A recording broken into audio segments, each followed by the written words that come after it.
Hello guys. Study for prize में आप सभी का स्वागत है। और आज हम जिस वीडियो पे बात कर रहे हैं वो आप देख रहे हैं कि जैसे अभी एनसीईआरटी बुक्स के हम समरी को लेकर डिस्कस कर रहे हैं आपसे। तो पिछले वीडियो में हमने चैप्टर्स फर्स्ट और सेकंड का एनसीईआरटी बुक्स के जो समरी है वो भी दिया है और साथ साथ में ये भी बताया है कि आपके प्रीवियस ईयर में उस चैप्टर से किस टाइप के क्वेश्चन पूछे जा चुके हैं अभी तक जो प्रीवियस ईयर्स है सीटेट के, तो उन पे भी डिस्कस किया है। और इस वीडियो में भी हम वही डिस्कस करेंगे कौन से चैप्टर से कि कैसे कैसे क्वेश्चंस अभी तक पूछे जा चुके हैं और कौन से पूछने के ज़्यादा चांस है। और सारे पॉइंट्स एक बिल्कुल पॉइंट्स मैंने बारीकी से ऐसे ही पॉइंट्स बताया गया हूँ। जब आप इस वीडियो को लास्ट तक ज़रूर देखिएगा और तो आपको कुछ कंटेंट्स आपको जो समझ में ना आए तो आप हमें कमेंट बॉक्स में बता सकते हैं कि ये कंटेंट कैसी है। और ये आप जैसे अपने फ्रेंड्स को शेयर कीजिए जिससे कि उनको भी हेल्प हो जो लोग इस बार सीटेट में अपेयर हो रहे हैं। तो अभी हमारे चैनल को आपने सब्सक्राइब नहीं किया है तो सब्सक्राइब कर लीजिए, लाइक कीजिए और कमेंट्स दीजिए। चलिए हम शुरू करते हैं चैप्टर नंबर थर्ड से। चैप्टर नंबर थर्ड जो है चखने से पचने तक। इसको आपसे नाम से ही वैसे पता लग रहा होगा, चखने से पचने तक मतलब इसमें एक डाइजेस्टिव सिस्टम से लेकर क्लो कितना क्या करना चाहिए वो सब इसमें डिस्कस होने वाली है। और अभी तक कैसे कैसे क्वेश्चंस पूछे जा चुके हैं इस चैप्टर से हम वो भी इस पर डिस्कस करेंगे। तो पहला पॉइंट ये था कि डॉक्टर बोमेंट ने 9 साल तक एक जख्मी सैनिक मार्टिल्स 1822 के पेट के साथ एक प्रयोग किया गया, उनका एक कंक्लूजन्स है जो डॉक्टर्स बोमेंट थे। हाँ, उनका एक एक्सपेरिमेंट, उनका जो कंक्लूजन उन्होंने ये निकाला कि जब पेट का दर्द होता है तो कैसे किस रीजन से खाना बाहर की अपेक्षा पेट में जल्दी पचता है। खाना जो है जो बाहर जितना जितना देर में पचता है उससे जल्दी पेट में पचता है। नेक्स्ट पॉइंट ये था कंक्लूजन में कि जब भी मार्टिन परेशान होता था तो उनका खाना ठीक से पचता नहीं था। जब आप मतलब परेशान होते हैं तो आपको कहीं ना लगता है कि यार मैंने खाया हूँ तो वो कहीं ना कहीं पचा नहीं है अभी तक, है ना। तो जो पेट में दर्द हो किसी भी टाइप का तो आपको ये कन्फ्यूजन होता है कि यार खाना पचा नहीं है भैया, फिर आपने सुबह खाया है और आपको अभी दोपहर का जो टाइम है आफ्टर नून टाइम का, तो उस टाइम पे आप लंच कर टाइम में लंच करते हैं लेकिन कहते हैं कि अब यार पचा नहीं है, मैंने अभी जो ब्रेकफास्ट किया है वो, तो इस टाइप से खाना पचता नहीं है। तो उसका मेन रीज़न ये था। तीसरा कारण ये था कि जो अलग-अलग सबकी जो अलग-अलग भोजन है उसको पचने में एक अलग-अलग समय लगती है। जैसे कि हमने इसमें बात करेंगे अभी इस पे कि हर चीज़ का जो एक टाइम पीरियड होता है किसी भी चीज़ का पचने के लिए। तो सबसे पहला जो है कि कच्चा दूध, जो एक कच्चा दूध होता है उसको पचने के लिए पेट में 2 घंटा 15 मिनट लगता है। कितना टाइम लगता है? 2 घंटा 15 मिनट लगता है कच्चे दूध को। लेकिन गिलास के जो पाचन रस में यदि कोई आप गिलास के कोई दूसरा चीज़ आप पाचन रस पीते हैं, तो उसको पचने के लिए 4 घंटे 45 मिनट लगते हैं। ठीक है? नेक्स्ट पॉइंट क्या है? यदि आप उबला दूध पीते हैं तो सॉरी यहाँ पे उबला दूध में 2 घंटे था, यहाँ पे मिसप्रिंट हो गया टाइपिंग में, तो मैं आपको बता देता हूँ, आप नोट डाउन कर लीजिएगा कि उबला दूध जो है ना वो 2 घंटे लगते हैं उबले दूध पीने में, ये पेट में पचने में 2 घंटे लगते हैं। लेकिन यदि उबला दूध वही मतलब एक कोई गिलास का यदि एक गिलास से कोई पाचन रस पीते हैं दूसरी चीज़, तो उनको पचने में आपको 4 घंटा 15 मिनट लगते हैं। कितने घंटे? 4 घंटा 15 मिनट, 4 आवर्स 15 मिनट्स। एंड पूरी तरह उबला अंडा, यदि आप पूरी तरह जो उबला अंडा है उनको पचने में 3 आवर्स 30 मिनट्स लगते हैं।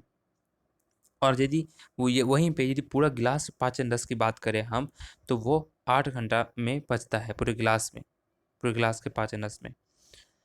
कम उबला हुआ अंडा कम उबला हुआ अंडा 3 घंटे में पचता है। और वही हम बात करेंगे गिलास के रस में तो वो 6 घंटे 30 मिनट में पचता है। कितने में? 3 घंटे। यहाँ पे भी मिसप्रिंट हो गया है, आप उनको आप नोट डाउन कर लीजिएगा कि जो कम उबला हुआ अंडा है वो पेट में 3 घंटे में पचता है और गिलास के जो पाचन रस है उसमें 6 घंटे 30 मिनट में। फैटा जो मतलब मिक्सअप जो हुआ जो कच्चा अंडा है वो आपको पेट में पचने में 2 घंटे का समय लेता है और गिलास के पाचन रस में 4 आवर्स 15 मिनट्स का टाइम लेता है। 4 आवर्स 15 मिनट्स का। वहीं पे हम कच्चा अंडा की बात करें तो कच्चा अंडा आपके पेट में पचने में 1 एंड हाफ आवर्स जो है इतना टाइम से लेता है। और वहीं पे हम गिलास के पाचन रस की में बात करें, गिलास के जो पाचन रस में मतलब ये गिलास में जो पाचन रस है, उसमें वो कच्चा अंडा कितने टाइम में पकेगा, मतलब वो पिघल जाएगा, वो 4 घंटे नॉर्मल में लगता है। तो कहते हैं ना कि पेट के अंदर एक एसिड है, तो वो मतलब वही बात ऊपर आगे डिस्कस किया गया यहाँ पे कि जो खाना पेट में जो पचता है ना, वो जल्दी पचता है बाहर पचने के मतलब कंपेयर में।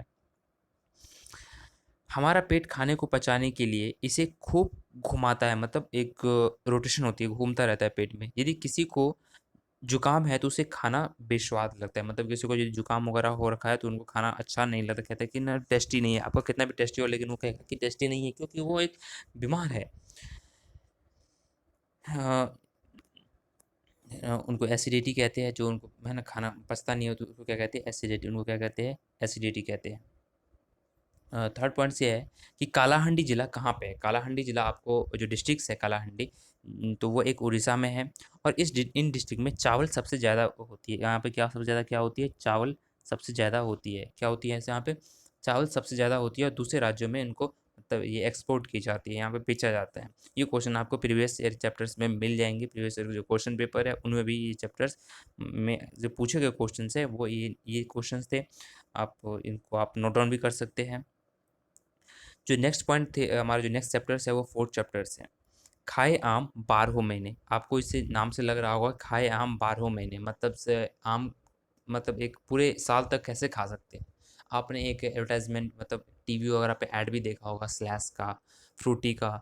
तो कहीं ना कहीं टेस्टी, मतलब एक आम का ही स्वाद होता है उसमें। तो इसी प्रकार से कहा गया है। आम का अचार हो गया, तो उनका मतलब आम तो किसी एक टाइम पीरियड में मिलता है, टाइम आम जो मिलता है, लेकिन उनका जो हम टेस्ट है ना वो हम पूरे साल भर तक यूज़ करते हैं। तो इसमें उससे डिस्कस किया गया कि कौन कौन से कैसे फ्रूट्स है, कैसे उसको प्रिजर्व करके रखते हैं, कैसे उनका यूज़ करते हैं पूरे लॉन्ग टाइम तक, तो उन सब के बारे में। और ये चैप्टर्स आपको सीटेट के प्रोस्पेक्टिव से बहुत इंपॉर्टेंट है। और इनमें से जो 5-7 पॉइंट्स है वो सारे क्वेश्चंस हर बार सीटेट में कोई ना कोई क्वेश्चंस पूछे गए हैं। तो आइए देखते हैं कि पहला क्वेश्चन क्या था। आत्रेयनपुरम जो गाँव है, वो ये कहाँ पे है? वो आंध्र प्रदेश में है। वो कहाँ पे है? वो आंध्र प्रदेश में है। पूरे साल आम खाने के लिए हम अलग-अलग प्रकार की चीज़ें बनाते हैं, जैसे कि अचार, आम पापड़, चटनी, चिंकी आदि एटसेट्रा। तो इन सब का यूज़ हम किस लिए करते हैं? एक पूरे साल यूज़ करते हैं आम का। आम का अचार अगले मौसम के आम आने तक एक पूरे 1 साल भर के लिए उनको रखा, मतलब एक पूरे साल भर तक चलता है। तो जैसे अभी पहले हमने बात की थी कैसे-कैसे आम का था, तो ये सब नॉर्मल बातें हैं, लेकिन आपको थोड़ा समझना पड़ेगा कि कैसे-कैसे रखते हैं। क्वेश्चन यही पेपर में ऐसे क्वेश्चन आते हैं जो आता आपको सारे हैं, लेकिन आप वहाँ पे कन्फ्यूज़ कर जाते हैं कि क्वेश्चन इस तरीके से डिज़ाइन होता है। कंटेंट आता है आप सबको, लेकिन क्वेश्चन का जो डिज़ाइन है ना वो आपको कन्फ्यूज़न कर देता है। तो आपको कंटेंट पे पहले कमांड होनी चाहिए, जो कॉन्सेप्ट है वो क्लियर होनी चाहिए। नेक्स्ट जो हम बात करेंगे हम, जो नेक्स्ट पॉइंट है वो है कि मामिंडी। मामिंडी तांडा जो है वो एक मिमिंडी मतलब तांडा मतलब आम पापड़, है ना? ये आम पापड़ बनाने के लिए बहुत सारे आमों की ज़रूरत पड़ती है। इनका नाम है मिमिंडी तांडा, वो एक आंध्र प्रदेश में कहा गया है। इनका नाम है आंध्र प्रदेश में ये। तो उनको ये आम पापड़ कहते हैं ज़्यादातर लोग नॉर्थ इंडिया के। तो बहुत सारे इनमें आमों की ज़रूरत आपने देखा होगा कि बहुत सारे आमों को उनको क्या करते हैं, निकालते हैं, मतलब एक उसका रस निकालते हैं या फिर उसका यूज़ करते हैं। या फिर आप उसको मिक्सी से पीस सकते हैं या फिर उसको हाथ से मतलब निकाल सकते हैं उनका जो रस। मेहंदी तांडा बनाने के लिए एक 4 वीक का टाइम मतलब एक टाइम लगता है।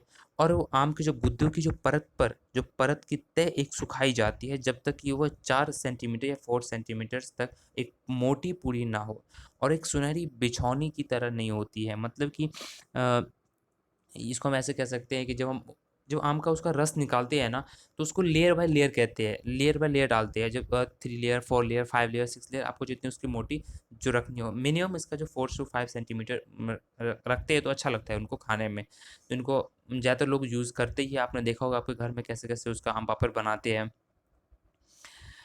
तो नेक्स्ट पॉइंट क्या है कि पुणे से कोलकाता तक मतलब ट्रेन में जाने में कितने टाइम लगता है? 2 घंटे। अब आप मुझे ऐसा क्वेश्चन ना ये प्रैक्टिकल बेस्ड क्वेश्चन है।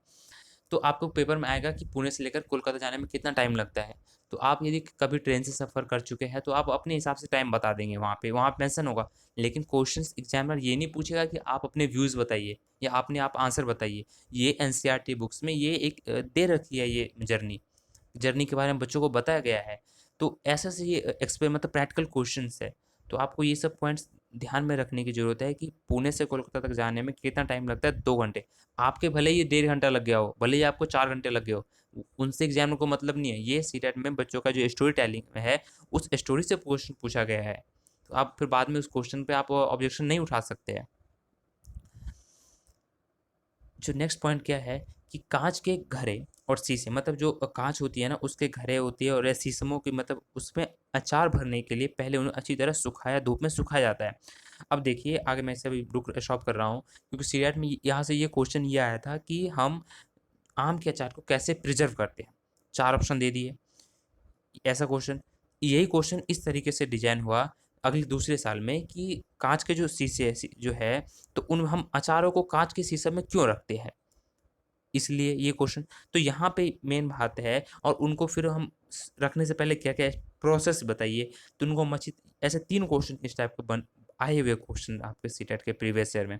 तो आपको ये इस बात पे रखना होगा कि जो काँच के जो घड़े हैं, जो उसके जो अचार रखने भरने के लिए, मतलब रखने के लिए, उनको अच्छी तरीके से पहले उनको धूप में सुखाया जाता है। अब धूप में क्यों सुखाया जाता है? क्योंकि जो बैक्टीरिया से, जो कीटनाशक जो उनसे मुक्त हो जाए, वो सारे डिस्ट्रॉय हो जाए, सारे खत्म हो जाए।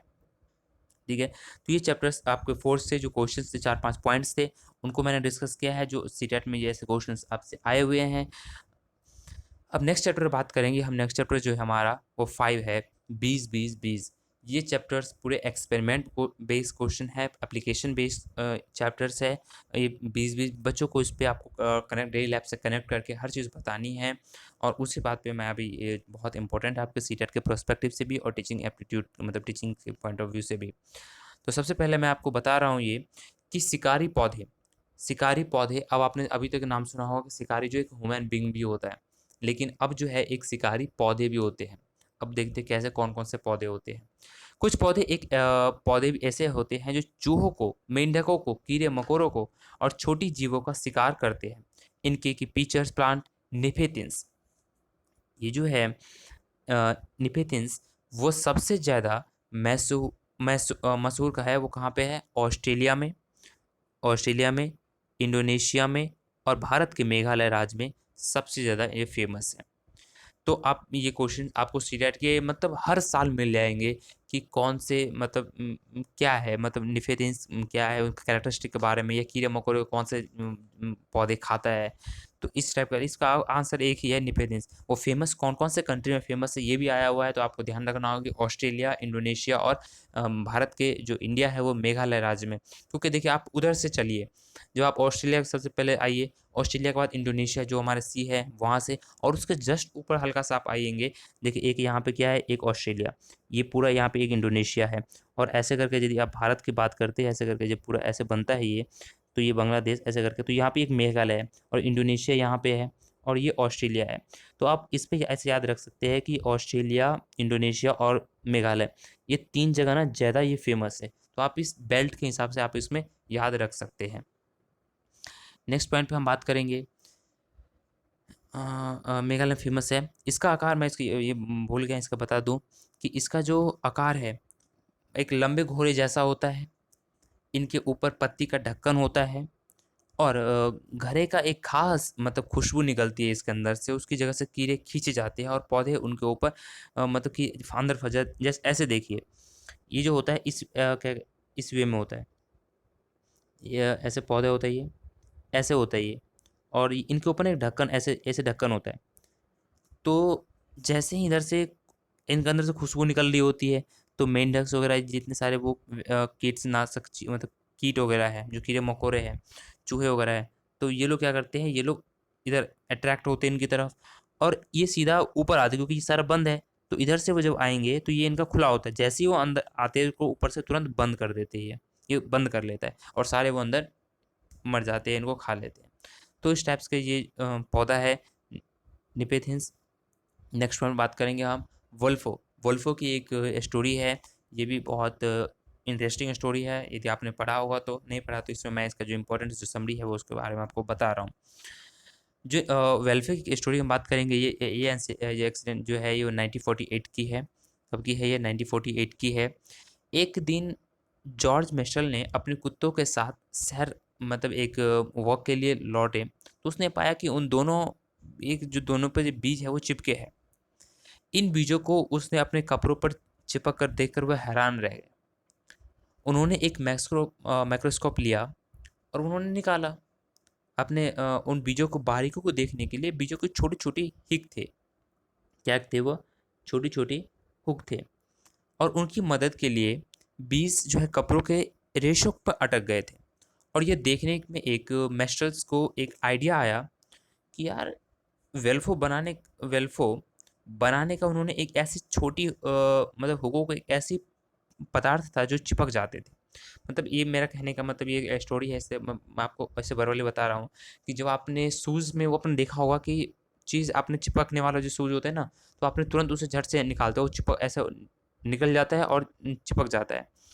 तो इसका जो डेवलपमेंट हुआ था, वो वेल्फो ने ही किया उसने इस तरीके से किया कि वो आपकी ये स्टोरी अभी मैंने हल्की सी पढ़ी है इंट्रोडक्शन में स्टोरी कि आपने देखा उस जब वो कहीं वॉकिंग कर रहे थे अपने कुत्तों के साथ, तो उनके जो कपड़े पे क्या हुआ वो चिपक गए।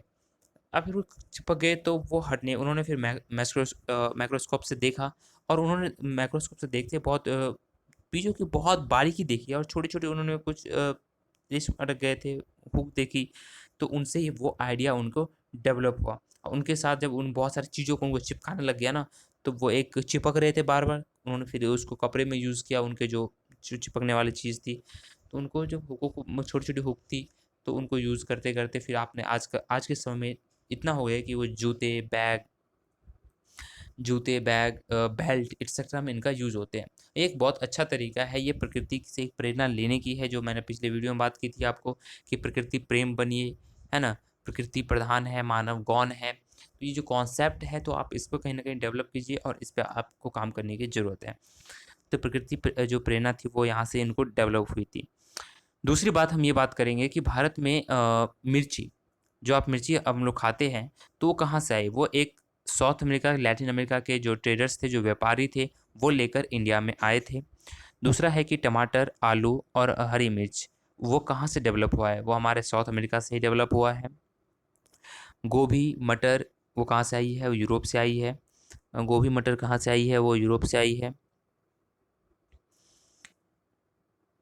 भिंडी, कॉफ़ी अफ्रीका से आई है। भिंडी, कॉफ़ी कहाँ से आई है? ये जो भिंडी है और ये जो कॉफ़ी है वो कहाँ से आई है? ये अफ्रीका से आई है। इंडिया में चाय है, ये कॉफ़ी मत समझ लेना। नेक्स्ट पॉइंट क्या है कि सोयाबीन चाइना से आई है। अब भैया अभी चाइना का बैन होने का बात हो रही है, अब सोयाबीन खाना बंद कर दो। सोयाबीन जो है वो बहुत प्रोटीन होते हैं सोयाबीन में, तो सोयाबीन तो सबको खाना चाहिए, भले ही वो चाइना में डेवलप हुआ हो। पहले आपका ये ध्यान बॉडी को ध्यान में रखना होगा, फिर बाद में उस पे बात करनी होगी। लेकिन सोयाबीन चाइना से आई है। जब सोयाबीन की जो फलियाँ पककर सूख जाती है ना, तो वो चिटक कर बिखरने लग जाती है। आपने ये एक बहुत ख़ास चीज़ है ये सोयाबीन के अंदर में कि जब उसकी कलियाँ फूटती है, तो अपने आप वो छिटक जाते हैं। चलिए ठीक है, ये हमारे चैप्टर नंबर 5 थे, तो ये चैप्टर नंबर 5 में हमने ये पॉइंट्स सब डिस्कस किए थे। अब हम बात करेंगे चैप्टर नंबर 6 पे जो क्वेश्चंस हमने देखा था, क्वेश्चन आए हुए हैं, सारे क्वेश्चंस मैं यही क्वेश्चन आपको डिस्कस करवा रहा हूँ, जो क्वेश्चन जो प्रीवियस ईयर में आए हुए थे, उसी में पॉइंट्स कैसे-कैसे एनसीईआरटी बुक्स में आप लोगों को ध्यान नहीं गया और कैसे क्वेश्चंस वहाँ से बन गए थे। अब चैप्टर नंबर 6 जो है बूँद-बूँद दरिया-दरिया। बूँद-बूँद दरिया-दरिया से आपको लग रहा होगा कि ये चैप्टर कहीं न कहीं पानी से रिलेटेड है, वाटर से रिलेटेड है। वाटर पे बा वाट पानी के बारे में मैंने पिछले वीडियो में भी बात किया था आपसे। अब देखिए कि घुड़ीसार की कहानी एक घुड़ीसार है, उनका एक स्टोरी है, इसमें भी स्टोरी है जो आपने वहाँ पे देखा था कि कैसे उसका जो चिपकने वाले का डेवलपमेंट हुआ था, जूते बेल्ट जो चिपकते थे वोल्फे की स्टोरी पे लेकर के। तो ऐसे ही एक घुड़ीसार की एक स्टोरी है। तो उसके घड़ीसार की कहानी है उन्हें स्टार्ट करते हैं सर। तो सर का अर्थ क्या होता है? सर मतलब होता है तालाब, है ना? तालाब जैसे कि जैसलमेर की राजा घरसी ने 615 साल पहले लोगों के साथ मिलकर एक बनवाया था। मतलब एक सर्च राजस्थान में एक तालाब है, वो एक उनके मतलब जैसलमेर के जो राजा थे वो उन लोगों ने बनवाया था लगभग 650 साल पहले, ठीक है? और इसके दोनों तरफ इनके इनके जो दोनों तरफ क्या थे पक्के घाट थे, सजे हुए बरामदे, कमरे, बड़े हॉल बहुत सी चीज़ें हैं। यहाँ लोग मिलते-जुलते थे, यहाँ लोग मिलते-जुलते थे और जलसे होते थे। मतलब उन एक पार्टी होती थी, एन्जॉयमेंट होती थी, गाने बजाने का प्रोग्राम भी होता था और इसके घाट पर बनाए गए स्कूल के बच्चे आते थे और सभी इस पे मतलब ध्यान रखते थे तालाब गंदा ना हो और सफाई भी रखे। तो ये जो क्वेश्चंस है जो घरसियार जो राजस्थान के जैसलमेर डिस्ट्रिक्ट में उनके राजा घरसी ने 650 साल पहले बनाया था और उनकी क्या विशेषता थी कि वहाँ के लोग पक्के बरामदे थे, कच्चे कमरे थे, बड़े वहाँ के मतलब लोग हॉल भी था वहाँ पे। तो ये सब चीज़ें वहाँ पे वहाँ के लोगों की कॉन्स्टिट्यूशन क्या मतलब भाग के अपनी ज़िम्मेदारी समझते थे कि लोग पानी को गंदा ना करें। तो इस टाइप का कुछ वहाँ पे रूल एंड रेगुलेशन था और ये क्वेश्चन आपके सीटेट के क्वेश्चन अभी तक पूछे जा चुके हैं कि इनके विशेषता को लेकर के। नेक्स्ट पॉइंट बात करेंगे हम, मीलों तक फैली इस घड़ीसार में बारिश का पानी इकट्ठा होता है। मीलों तक पानी जो है इस घड़ीसार में पानी जो है बारिश का पानी इकट्ठा होता है। तालाब इस तरह बनाया जाता है कि जब पानी में भर जाए मतलब उसका जो स्ट्रक्चर ऐसे बनाया जाता है कि जब पानी से वो अपने आप ही मतलब वर्षा के पानी से अपने आप ही भर जाए। जब पानी बिना बहकर नीचे बने हुए तालाब में चला जाता है, जब वो भी लगभग भर जाते हैं, तो पानी तीसरे तालाब में चला जाता है और इस तरह जो उसके 9 तालाब है वो एक दूसरे से कनेक्ट होते हैं। कितने तालाब है? 9 जो उसके तालाब थे वो एक दूसरे से कनेक्ट मतलब कि भर जाते थे, अपने एक दूसरे से कनेक्ट थे। और 9 तालाबों के रास्ते में मकान, कॉलोनियाँ जो उसकी कॉलोनी थी वो बनी हुई थी और यहाँ इकट्ठे होने वाले पानी अब तालाब की तरफ ना आकर बेकार बह जाता है। तो इस तरीके से जो राजस्थान के जैसलमेर डिस्ट्रिक्ट में राजा घरसी ने 650 साल पहले बनाया था तालाब, तो 9 तालाब कुल बनाया और उस 9 तालाब में ऐसे तालाब बनाया था कि वो एक तालाब में यदि पानी भरता है तो पानी वेस्ट नहीं होगा, वो दूसरे तालाब में ऑटोमैटिक चला जाएगा, जो आज के समय में लोग टंकी में यूज़ करते हैं। जो जॉइंट टंकी लगाते हैं। तो उस टाइप से लगभग 650 साल पहले उन्होंने राजा ने मतलब उस टाइप का यूज़ किया था। और वहाँ की जो कॉलोनियाज़ थी, वहाँ के जो मतलब जो नाले वगैरह का जो पानी थे, वो डायरेक्ट तालाब में ना आकर के वो कहीं बाहर जाते थे क्योंकि तालाब गंदा ना हो, वो पानी साफ़ रहे। नेक्स्ट पॉइंट क्या है कि 1000 से भी ज़्यादा साल पहले एक यात्री भारत में आए, उसका नाम था अल-बरूनी। उसका नाम क्या था? अल-बरूनी। जिस देश से वो आया था अल्बरूनी, जिस देश से आया था वो आजकल उज़्बेकिस्तान कहते हैं। तो क्वेश्चन आपके सीटेट में ये था कि अल बिरूनी कहाँ के रहने वाले थे? तो आपको ये ध्यान रखना होगा ये उज़्बेकिस्तान के रहने वाले थे। उसे आजकल उज़्बेकिस्तान कहते हैं, उससे पहले सोवियत रूस में था। अल बिरूनी ने बहुत सी बारीकी से चीज़ों और जगहों को देखा है। उनके बारे में लिखा कि ख़ास तौर से वह जो उन्होंने अपने देश में अलग लगी हैं। उन्होंने मतलब अपने देश के वहाँ से जो उज़्बेकिस्तान से यहाँ पे इंडिया में क्या उनको अलग लगी। आपको पता होगा कि नालंदा विश्वविद्यालय में पहले बहुत से पूरे विश्व के मतलब विश्व का सबसे जो टॉप यूनिवर्सिटी थी, जो रैंक उनमें 1 पे का है, तो वो एक नालंदा विश्वविद्यालय था और तक्षशिला विश्वविद्यालय। तो वहाँ पे लोग जो पूरे देश के लोग आते थे पढ़ने के लिए, जैसे कि आज के समय में ऑक्सफोर्ड, कैम्ब्रिज, है ना? इन सब में जाने के लिए लोग यहाँ से परेशान होते हैं। उस टाइम पे सारे लोग नालंदा और तक्षशिला यूनिवर्सिटी में आते थे। तो ऐसे ही अल-बरूनी वो आए थे पढ़ने के लिए, तो उनको यहाँ से कुछ हट के लगा। ये बहुत से बड़े-बड़े यहाँ के पत्थर के, लोहे के कुंडों, सरियों को जोड़कर तालाब के चारों तरफ चबूतरे बनाते थे। इन चबूतरों के बीच में ऊपर की नीचे जाती थी और इन सीढ़ियों की लंबी कतारें भी होती थी। तो इस तरीके से उन्होंने अपने डिस्क्राइब किया है अपने उन्होंने बुक में, तो उतना हमें डिटेल में नहीं जाना है, सीटेट आपको इतना डिटेल में नहीं पूछेगा। ये बिरूनी के बारे में केवल इतना पूछेगा कौन से देश में और उन्होंने किस बारे में उनको क्या थोड़ा या भारत में हट के लगी थी। तो ये इन पे आपको थोड़ा बात करनी पड़ेगी। नेक्स्ट पॉइंट क्या है कि राजस्थान के जैसलमेर के अलावा बहुत से ऐसे इलाके हैं बहुत से इलाके जहाँ पे बारिश बहुत कम होती है और साल बस 10-12 दिन में ही बारिश होती है और कई बार ये भी होती नहीं है। तो मतलब ये है कि राजस्थान में जो बारिश होती नहीं है और राजस्थान के अलावा भी बहुत से ऐसे जगह है जहाँ पे बहुत कम बारिश होती है और कई जगह ऐसे जो बहुत ज़्यादा बारिश होती है। तो वहाँ पे कैसे उनका जो स्ट्रक्चर्स है उन बातों पे डिस्कस किया गया है। इस पॉइंट हम देखेंगे कि राजस्थान में पानी की हर बूंद एक दुर्लभ बूंद है और उनकी कीमती है। मैंने आपको वही बताया था कि जिनको जो चीज़ मिल जाता है उनको तो उनको कोई उनकी इम्पोर्टेंस पता नहीं चलती। जिनको वो चीज़ नहीं मिलती है वो उनको उनको इम्पोर्टेंस पता होती है। जैसे कि मैंने बताया था कि हमारे जो साउथ इंडिया में लोग पानी नहीं मिलता है, जो हमारे अरब कंट्रियंस है उनको पानी नहीं मिलता है, तो उनको पानी का अहमियत पता है। लेकिन हमारे नॉर्थ इंडिया में जो पानी उनको ज़्यादा पता ही नहीं, क्योंकि पानी उनको यूज़ मिल रहा है, आराम से मिल रहा है। और भी कंट्रीज़ है और भी लोग हैं नॉर्थ इंडिया में बहुत सारे, जैसे शिमला जगह पे पानी नहीं है, तो उनको उन लोगों को पता है कि पानी की इंपॉर्टेंस क्या है। लेकिन जहाँ पे पानी मिल रहा है तो उनको कोई मतलब ही नहीं है कि पानी का क्या इंपॉर्टेंस है, उनको तो पता ही नहीं है। तो ऐसे वो एक हर एक राजस्थान में हर एक लोग बूंद-बूंद को लोग क्या करते हैं, इकट्ठा बनाते हैं और कहते भी है कि बूंद-बूंद से यदि आप इकट्ठा करोगे तो बाल्टी भरेगी, बाल्टी-बाल्टी से फिर एक ऐसी तरह से जोड़ते तालाब बन जाते हैं, जोदरी ऐसे बन जाती है। एक स्टोरी बच्चों को हम लोग सुनाते हैं, लेकिन वो लोग हम खुद अपने डेली लाइफ में उसको यूज़ नहीं करते, उस पे हम अप्लाई नहीं करते हैं। सीढ़ीदार कुआँ, नेक्स्ट पॉइंट हम बात करेंगे कि सीढ़ीदार कुआँ। ये जो है सीढ़ीदार कुआँ, सीढ़ीदार को एक बावरी पानी इकट्ठा करने का एक अलग तरीका है। मतलब ये एक पानी को कैसे हम इकट्ठा करते हैं, वो एक तरीका है सीढ़ीदार कुआँ। और इनमें सीढ़ी ज़मीन के नीचे मंजिल तक जाती है और पानी ऊपर खींचने के बजाय लोग खुद पानी तक पहुँच सकते हैं। इसीलिए इसे सीढ़ीदार कुआँ भी कहा जाता है। तो आपको ये ध्यान रखना होगा कि सीढ़ीदार कुआँ क्यों कहा जाता है? क्योंकि सीढ़ीदार कुआँ इसलिए कहा जाता है क्योंकि वो सीढ़ी मतलब पानी के नीचे तक वो बनी होती है सीढ़ी, और लोग उसके अंदर सीढ़ी पर जा कर के पानी लेकर के आते हैं। और उनको फिर पानी से क्या होता है कि वेस्ट नहीं होता है पानी। तो इसलिए इसका नाम ना पड़ गया सीढ़ीदार कुआँ। कुआँ का मतलब ये जो पानी एक ज़्यादा इकट्ठा रहते ज़्यादातर। नेक्स्ट पॉइंट बात करेंगे 1986 में एक जोधपुर, जोधपुर भी राजस्थान में ही है। जोधपुर एक डिस्ट्रिक्ट है, बहुत अच्छा डिस्ट्रिक्ट है। यदि आपको मिले जानने का तो एक बार ज़रूर जाइएगा जोधपुर। जोधपुर बहुत अच्छा डिस्ट्रिक्ट है। और उसके आसपास इलाके में जब सूखा पड़ता है तब भूसी बसरी बावड़ियों को एक बार फिर से याद किया जाता है। मतलब जोधपुर में जब इन सब में जब राजस्थान में जब सूखा पड़ता है तो इनसे बहुत सी बसी बावड़ियों को एक बार फिर से याद किया जाता है। और 200 ट्रक से ज़्यादा कूड़ा इनमें से निकाला जाता है। 200 ट्रक से ज़्यादा कूड़ा जो है वो कूड़ा निकाला जाता है। बावड़ियों ने फिर से प्यासे शहर को पानी पिलाया और इसके लिए चंदा भी मोहल्ले वालों से ही लिया जाता है। कुछ साल बाद फिर से अच्छी बारिश हुई, पानी से परेशान कम हुई, तो लेकिन फिर अब वही बावड़ी को फिर वो लोग भुला देते हैं।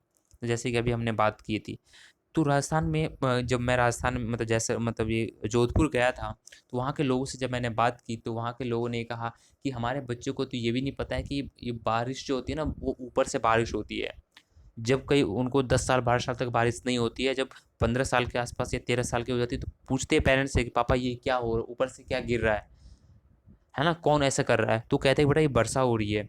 तो ऐसे-ऐसे राजस्थान में बहुत सारे लोग हैं, उनको पता नहीं होता है। यदि आपको मौका मिले तो आप ज़रूर इन सब पे राजस्थान पे जैसलमेर हो गए, जोधपुर हो गया, तो इन सब पे आप जा कर के उनके लोगों से, वहाँ के जो लोकल लोग हैं, इन सब पे छोटे-छोटे बच्चों से बात कीजिएगा। आपको बहुत अच्छा लगेगा इन सब पे। नेक्स्ट पॉइंट पे हम बात करेंगे कि अलवर को लेकर के। अलवर ज़िला राजस्थान में भी है, अलवर में भी कुछ ऐसी ही प्रॉब्लम है। अलवर डिस्ट्रिक्ट राजस्थान में ही है। अच्छा, वो भी अच्छा डिस्ट्रिक्ट है। कुओं के सूखने का कारण, कुएँ का सूखने का क्या कारण होता है? हम देखिए आज के समय में जो हम जिसको हम भूमिगत जल कहते हैं, वो हम पानी वो कम हो रहा है। क्यों कम हो रहा है? क्योंकि उसका हम पानी उसका निकाल रहे हैं भूमिगत। तो ऐसे ही कुओं में से भी तो होता है कि जब मोटर लगाकर ज़मीन का पानी हम बाहर निकाला जाता है, तालाब जिनमें कि बारिश का पानी इकट्ठा होता है, तो अब वो नहीं रहता, क्योंकि तालाब वहाँ पे गंदे कूड़े-कचरे से भर रखा है हमने उसको। पानी को जो तालाब में उसको हमने मोटर लगा के बाहर निकाल लिया। पेड़ के आस-पास पेड़ लगाते नहीं है, पार के ज़मीन के अंदर को हमने पक्का कर दिया, तो ये कुआँ तो सूखेगा ही ना। पानी अंदर में जाएगा नहीं, भूमिगत होगा नहीं। आपको सब कुछ चाहिए आर्टिफ़िशियल आपको करते हो नहीं, सब कुछ सीमेंट से पक्के कर देते हो, कच्चे कुछ रखते नहीं हो।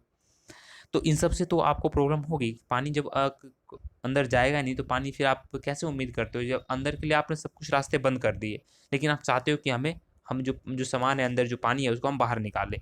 तो ये आप हमेशा पॉजिटिव अपने अपने फ़ायदा के लिए लेते हो। तो ये प्रकृति के साथ छेड़छाड़ है। यदि आप प्रकृति के साथ छेड़छाड़ करोगे, तो प्रकृति भी आपको नुकसान पहुँचाएगी। प्रकृति अपने आप को नुकसान नहीं पहुँचाएगी, प्रकृति को आप नुकसान करोगे तो प्रकृति भी आपको नुकसान पहुँचाएगी। यदि प्रकृति को और मानव के बीच में आप सामंजस्य नहीं बैठाओगे, तो फिर आपको समस्या तो आपके लिए ही होगा। तो इसलिए कहते हैं कि जो प्रकृति और जो मानव की जो है वो एक-दूसरे के पैरेलल चलती है। तो मानव की क्रियाकलाप, मानव नहीं मानव की जो क्रियाकलाप है, उनकी वजह से जो समस्या उत्पन्न होती है, जो प्रकृति को नुकसान वो पहुँचाती है, वो एक मानव की ये क्रियाकलाप है। हम नेक्स्ट पॉइंट पे बात कर रहे हैं। इसका जो नेक्स्ट पॉइंट है, यह अलवर ज़िले की दरकी भाई ने तालाब बनाने का निश्चय किया था। ये इसी पॉइंट्स में था, इसमें शायद इंक्लूड नहीं किया गया है। मैं आपको बता देता हूँ कि अलवर ज़िले की जो दरकी भाई ने एक तालाब बनाने का निश्चय किया, तब भोजन और पानी की संबंधित दिक्कतें कम हो गई। मतलब ऐसे बहुत सारे हमारे सोशल वर्कर लोग मिल जाएँगे आपको कि जो लोग हेल्प करते सोसाइटी को। तो ऐसे ही एक दिरकी थे, उन्होंने भी एक तालाब बनाने की सोचा कि हम तालाब बनाएँगे जिससे कि वहाँ के जो लोकल्स लोग हैं उनको पानी की और खाने की समस्या नहीं होगी। चैप्टर नंबर 7 पानी का प्रयोग करते हैं। अब पानी पे हमने बहुत बात कर ली, अब कुछ एक और इम्पोर्टेंस बातें, ख़ास बात ये आपको ध्यान रखनी होगी कि पानी को लेकर के क्या-क्या है, पानी हिस्ट्री में क्या है, हमारे इंडिया के कॉन्टेक्स्ट में हम बात करेंगे, वर्ल्ड के कॉन्टेक्स्ट में ध्यान में बात करेंगे। एक डेड सी के बारे में आपने सुना होगा, ये डेड सी जो मृत सागर है। ये डेड सी क्या है? ये सभी महासागर, जो सभी ओशियंस है, जो सी है, उनका पानी आपको पता ही है वो नमकीन होता है। सभी ओशियंस और सभी सी है, उनका पानी नमकीन होता है। लेकिन डेड सी दुनिया का सबसे ज़्यादा नमकीला सागर है। जो डेड सी है वो दुनिया का सबसे ज़्यादा नमकीला सागर है और इसका नमकीन लगभग 1 लीटर में आपको कितना पानी मिल जाएगा, 1 लीटर में कितना नमक मिल जाएगा आपको? 1 लीटर में लगभग 1 लीटर में 300 ग्राम नमक मिल सकता है डेड सी में, और इतना नमक है ना, तो यह बहुत ही कड़वा लगेगा, मज़ेदार। मतलब एक बच्चों ने एक यहाँ पे एक कोटेशन यूज़ किया है, इसलिए मैंने ये स्लाइड में डाल दिया है कि एक बच्चा दूसरे बच्चे से पूछते हैं कि इनका नमक तुम चख पाओगे? तो ये बहुत सी कड़वा लगेगा। मज़ेदार बात ये है कि यदि किसी को तैरना नहीं आता तो पानी में नहीं डूबेगा। वो पानी में ऐसा तैरेगा जैसे कि आराम से लेटा हुआ हो। मतलब ऐसा यूज़ वहाँ पे डेड सी में है। पानी इतनी इतनी नमकीन है कि वहाँ पे आप तैर नहीं सकते। वहाँ पे आप जैसे लगोगे आप लेटे हुए हो यदि आप तैरोगे तो। वहाँ पे आपको चल के जाना पार करना पड़ेगा, इतना नमक है वहाँ पे डेड सी में।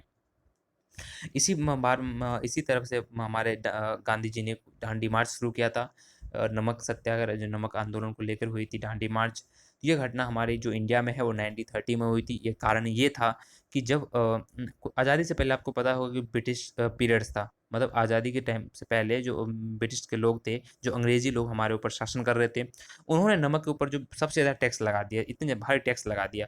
और इस जो टैक्स लगाकर जो उन्होंने एक्ट पास किया, और उस एक्ट को मतलब उस कानून को तोड़ने के लिए गांधी जी ने ये नमक सत्याग्रह, जो नमक दांडी यात्रा थी, वो उन्होंने चलाई। गांधी जी का कहना था कि जो चीज़ हमें कुदरत, मतलब जो प्रकृति देती है, उसे बनाने का बंदिश कैसी? जो चीज़ नेचर, भाई नेचर देती है वो तो सबकी है। नेचर तो भाई किसी का भेदभाव नहीं करती ना। तुम कौन होते हो भेदभाव करने वाले? तुम क्यों हमारे ऊपर बंदिश लगा रहे हो? क्यों ऐसे कर रहे हो? तो उन्होंने लोगों को साथ मिलकर के अहमदाबाद से दांडी के समुद्र तट तक एक लंबी यात्रा की और इस नमक कानून को जो उन्होंने तोड़ा, तो इसका नाम पड़ गया इसीलिए दांडी यात्रा। अब हम बात करेंगे अहमदाबाद से जो दांडी के समुद्र तक है। नेक्स्ट पॉइंट जो है हमारा, वो है नमक बनाना। नमक बनते कैसे हैं?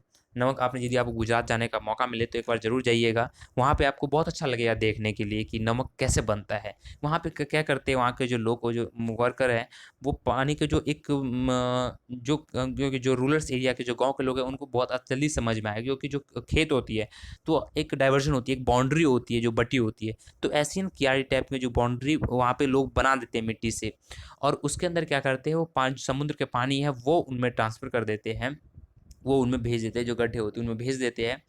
और वो तेज़ धूप के कारण जो पानी जो है वाष्पीकरण से, वाटर वेपोरेशन से क्या होती है, वो ऊपर चली जाती है वाष्पीकरण से, और जो नमक होती है वो नीचे बैठ जाती है। तो उसको, नमक को क्या फिर वहाँ से वो लोग कलेक्ट कर लेते हैं, वो ढेर होती है वो उनको कलेक्ट कर लेते हैं। तो उस तरीके से नमक जो बनने का जो प्रोसीजर है वो इसमें बनता है। तो ये पानी का यूज़ था। आई होप कि आपको ये वीडियो अच्छी लगी हो। आपको यदि वीडियो अच्छी लगे तो आप लाइक कीजिए, शेयर कीजिए, कमेंट कीजिए, और अपने इस कमेंट बॉक्स में ज़रूर बताइएगा कि कि वीडियो कैसी है। और यदि आपने अभी तक वीडियो को, चैनल को सब्सक्राइब नहीं किया है तो चैनल को सब्सक्राइब कर लीजिए। और मैं ऐसे भी नेक्स्ट वीडियो में बात करूँगा चैप्टर नंबर 8 से लेकर के, क्योंकि हर पॉइंट्स में आपको, हर चैप्टर्स में आपको ये बता रहा हूँ कि कैसे-कैसे क्वेश्चन सीटेट में अभी तक पूछे जा चुके हैं और कैसे-कैसे पूछेंगे और उसके क्या नोट्स है। फिर आपको एनसीईआरटी बुक्स पढ़ने की कोई ज़रूरत नहीं है। आप इसी वीडियो को देखकर किसी में से आप नोट्स बना कर के अपने को प्रिपेयर कर सकते हैं, और आपको 100 मतलब 15 में से 15 मार्क्स, 100% मार्क्स आपको इसमें से अचीव हो जाएँगे, जो 15 में से 15 मार्क्स है। नेक्स्ट वीडियो में मैं पेडागॉजी पे भी बात करूँगा, जो ये जो एनसीईआरटी की समरी को जब खत्म हो जाएगी, तो मैं आपको पेडागोगी के बारे में बात करूँगा, पेडागोगी जब मैं पेडागोगी पे डिस्कस करूँगा तो आपको उस पे हर कंटेंट पे पता चल जाएगी। क्योंकि इससे पहले मैंने क्वेश्चन का एनालिसिस इस वीडियो में डाला हुआ है, तो आप हमारे चैनल पे से वो वीडियो के मतलब क्वेश्चंस का जो पार्ट्स है सीटेट का, कौन से पार्ट से कितने क्वेश्चंस बन रहे हैं, उसका मैंने पूरा एनालिसिस पे वीडियो बनाए हूँ। तो उसमें से आप उस वीडियो को आप ज़रूर देखिए, जिससे कि आपको पेपर अटेम्प्ट करने में आपको हेल्पफुल होगा कि क्वेश्चन पेपर कितने कौन से पार्ट से कितने क्वेश्चन कितने नंबर के पूछे जाने हैं। सबसे बच्चों स्टूडेंट को ये सबसे बड़ी प्रॉब्लम होती है, उनको पता ही नहीं होता है कि कितने मार्क्स के कितने क्वेश्चंस पूछे जाने हैं। तो ये इस पे मैंने वीडियो बनाई है पेपर 1 के लिए भी और पेपर 2 के लिए भी। तो आप उस वीडियो को पहले ज़रूर देखिए और अपने दोस्तों तक ज़रूर इस वीडियो को शेयर कीजिए। Thank you. आप हमारे यूट्यूब चैनल पे भी और हमारे टेलीग्राम चैनल पे भी आप जुड़ सकते हैं। नीचे ये लिंक है स्टडी फॉर प्राइज़ करके, आप उस पे जाकर के हमारे टेलीग्राम चैनल पे जुड़ सकते हैं। Thank you.